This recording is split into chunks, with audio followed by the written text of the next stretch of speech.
Ey yaşoğlular. Ey hacı dädiler. Ey uluqan adamlar. Allah bilen irtibatda olup yaşaman gurrunu. Bir soğa iş ediyen asıl iman, asıl musulmançılık gurrun daşa. Bir adam öz adamsına bir gelin, bir zinana öz adamsına yaxşılık etse, şun terbiyetini ozul bağ olmalı oluyor. Sen näme yaxşılık etsen, Huday sana padaş verecektir. Ey kıydım, ey ballim, ey yegencigim, ey doğuncum deyip terbiyetine salınlar. Son musulmançılığın gurrun da abi. Biz Müslüman, Allah'a ve Resulullah imanımız var. Müslümançılığın da alamat şu oldu. Bir kovu iş etsin, men senden intizarım badi, men senden intizarım badi, ay men senden yadadım, ay men senden savuydım. Asıl delili näme ilgunun içinde köfeli yaşıvırın? Yine şu terbiyeti yok bolansan da. Terbiyeti da etini kanını sinmeli. Ey cemaat, bir musulmançılığın görürünü. Ya bir erkek adam, mesela oğlun uşağı gözleşipti, gece saat, şuullem saat 10 ne kadar? Hadir saat 8 olana. Havada bir erkek adam günne saat 10'dan mer öye gelmeye. Ya 12'den mer, ya saat 2'den mer. Emme oğlun uşağı mıdam narahat, bir tofor fakirli mıdam gözleşi oturuyor, bir tofor da ağlaşı oturuyor, günne narahatçılık bağda. Şol bir erkek adam ihsas etmeli öz yanının, musulmançılıkta, men şi ediyen işim güne, Allah'ın yanına men tutulayan deyip yadına salmalı, yine şuna musulmançılık değil ya da. Eğer şu terbiyet, insanlığın terbiyetine girmese, zindigiler günmeğin kıyınçılığa düşer. Müslüman adam, Müslümanlığın bilecek bolsa, soğa işetse hoş olmalı, günah işetse ve menş eden işim günahdır, Huday beni tutar, belki Huday günahımı geçsin deyse, çıl Müslümanlar deyiptir. Ya bir öylün içinde, ey cemaatler, Türkmen öylün içinde bir tofor öylerde ba, gelin, öyün gelini hamanı bir yana aydıp bilecek yeri yok, kaynını daim eziyet beriyada şuna. Ondan meter narahat etiyen radı şu tayi. Şu gelin dert çekip be, ya fark etmeye kaynını dert çekip be, her gaysi olsun. Ey cemaat, narahat etiyen radı şu fakirler var da, kime aytmalı şoluşu derdini? Daya aytıp biliyor mu? Dayısına, ağasına aytıp biliyor mu? Kakalarına aytıp biliyor mu? Hiç kime aytıp bilmeye, ne musulmançılık yerde yaşamalı. Mıdam ağlak geçirmeliler bir. Ve men şey ediyen işim günahkarçılık bulamasın, men bir mizenneti koyayım, men şeytanın cildime girip, men mıdam bana eziyet verip ben bir aytmalı bolya keşin musulmançılıkta. Ama hiç o aytmaya da. Ya mesela bir gelin molya da, bir kıyız oğlan gelin molya, men yöne zeyrenmeyin arasında haqlaydeyin, cavan oğluluqa okulağası. Bir kıyız oğlan gelin molya, oğum adamsı arada da, son gelin menin kaynını onuşmaya. Kan ilgunun derdişi.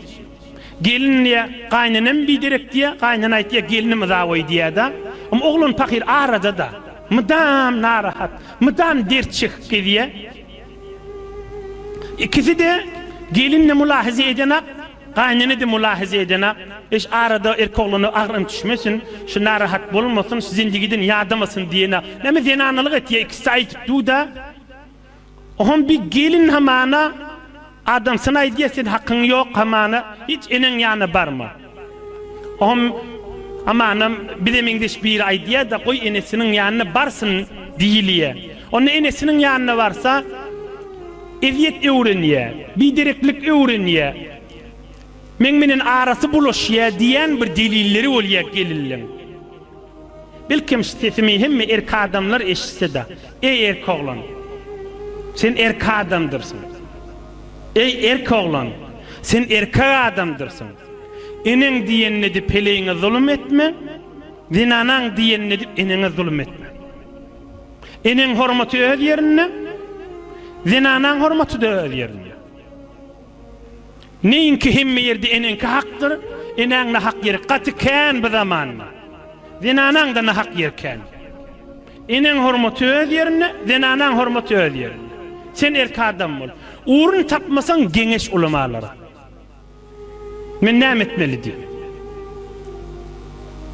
Ya meselen Hazreti Ömer radıyallahu anh şayet olurla ştadan aydın bolayın. Hazreti Ömer radıyallahu anh öz oğluna aydıptır, zinanan talak berdiptir.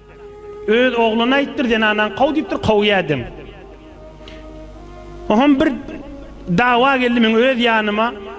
Dedim aytya diýdi, zinanan qawdi aytya idi. Ya nanem enem aytya diýdi. Ben aytdım qawmy hiç wagt diýdi. Aslen dedim aytya enem aytya diýip qawam zinanan. Onu ovamızda bir ahuncan aytdy. Meselen Hazreti Ömer radıyallahu anh zinanasyny gelinini qawdyrypdyr, oğluna aydypdyr, heleň qawdypdyr. Biz aytdyk ahuncana salam ayt. Şu zamanyň en atasy Hazreti Ömer'e deňär ýaly adam. Olar bir Hudaý üçin, din üçin, musulmançylyk üçin, terbiýet üçin diýenmişdikler. Emma inni hamana urqanyna gelinmen oňuşmasa, öýde oňuşmansan qawda göber diýip aýtdy. Haýsy akyllan aýtjak qawdy. Haýsy şeriatdan aýtjak qawdy. Ola öýde oňuşmasa qawda göber diýip aýtdy. Ine bir zulm, idiýet haýsy birinden bolsa da ol zinanalygy diýädämi, hele wurruna girişme, öýüňde de zulm etdirme.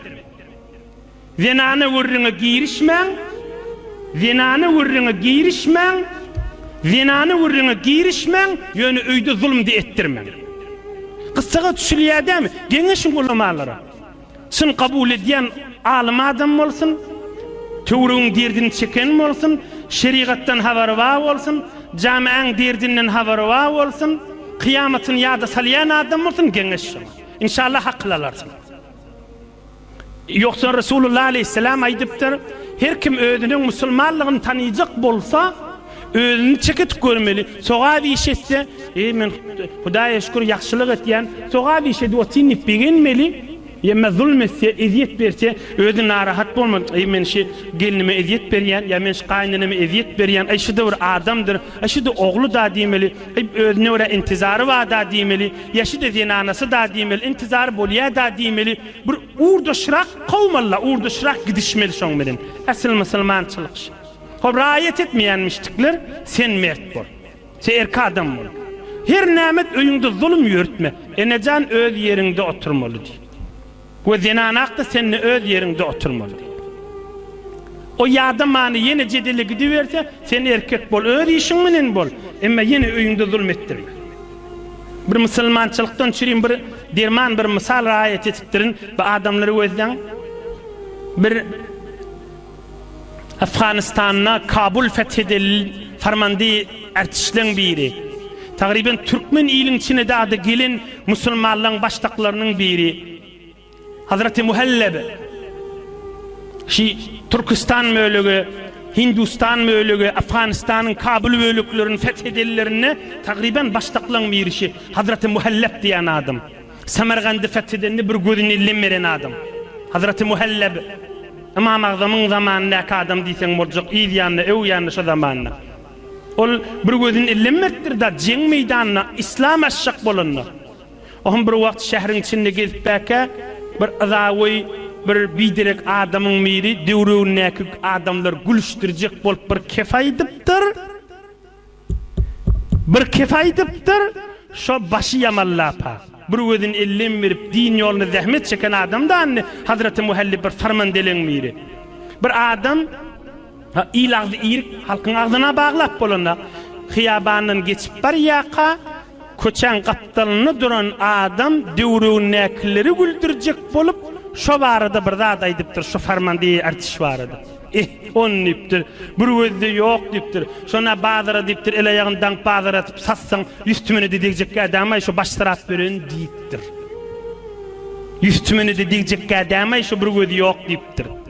Bir de on kulagyny eşitilipdir. Şo wagt eşitipdir, eşitmerim qadyp öz başagaýlygy bilendir diýip ola barya hamany aty bilen. Bir de şu kefe aydakyny döwründäkiler güldüripdir, o da eşitipdir. Atyny saklapdyr. Yandan 100 tümen çıkarttı. Yanka kefaydan kim deyiptir? Yanka kefaydan aldırap demek şol adam deyiptir. 100 tümeni beriptir. Bana 100 tümen kıymet turdun deyiptir. Gel bir de 100 tümenin kärrak kıymet olmasan kärrak bererdim. Hoş deyiptir. Kärrak kıymet olmasan kärrak bererdim deyiptir. Ey cemaat, ne kadar terbiyet görüptir adam dininden çüleyim. Ne kadar terbiyet görüptir adam. Ne kadar insaniyetli buzurguvarlık köküdiye ödünden. Bir kıyın zata adam bir kip işitmeli şonu içinden kan olup geçmeli, maskara olup otin da sen. Olu konu adam maskara olup otin. Emme şonu aylap yeni kovluk tarafa geçirakana qaharın yudip gülüpçük geçirmeli. O tarihte de sept edilmeli. Allah'ın dostları bilen oturuşuptur. Mıdam yanına beyik ulamaları varmıştık. Beyik evliyaları varmıştık. Terbiyet tafıp kıssının vaktinde istifade ediyenmiştik. Çın din, dikkat edin, çın Müslümançılık şıda. Elini tesbih alıp Subhanallah, Subhanallah diyen molukta öyqanı olmak Müslümançılık değildir. Qaytaydın, elini tesbih alanna Subhanallah, Subhanallah tesbih sanavati. Ahlakına gidip qahdı öyqanı olavati. Haysi Müslümançılık olmalı. Haysi din terbiyeti olmalı. Yani Allah'ın yanına soğa bir şey tutturduğum şıla adam yaşlayananın. Asıl din öz yanının yani Resulullah'dan kanunu kulli aydıktır. Müslümançılığın tanıyacak bolsa öz yanının ey ulukan zinanı dayda, ey ulukan erk adam, ey yaş ulu, ey yaş gelin, ey yaş oğlan. Çalasım aytmayın, şunu dikkat et. Muhammed Resulullah aleyhisselam aydıktır. Bir adam özünün Müslümançılığını tanıyacak bolsa, soğa vişetse ve men soğa vişetip beni beginir, günah işetse, bir haram irtibatlar ya zulüm etmek, eziyet vermek ve men günah işetip ben Huday men tutamasın nip bir narahat bolur. Müslümançılık şıdır deyiptir. Müslümançılık şıdır deyiptir. İslam Allah'ın dinine yaşamak şıdır deyiptir. Müslümançılık imanla yaşamak Resulullah aleyhissalatu vesselam şudur deyiptir.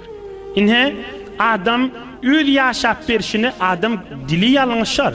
Hemişe aydılayan görürün da el ayağı da yalınışar. Gözü de yalınışar. Neyinki mıdam günahın içinde olmalı. Ya belki günahlarda şeyler. Bir haram irtibatlar olsa bir bilen arası bolya özü haram da haram nikah yok da adam yanlışar. Ama öyle geldi men Müslüman uzaklaştırmarın diyer. Neyinki uzaklaşık istin. Men bir nasihat, bir mescidin azanı, bir qovadım gördü ya bir yüreğine düştü. Men ne ettirip ben demel, bu bolmaz demel.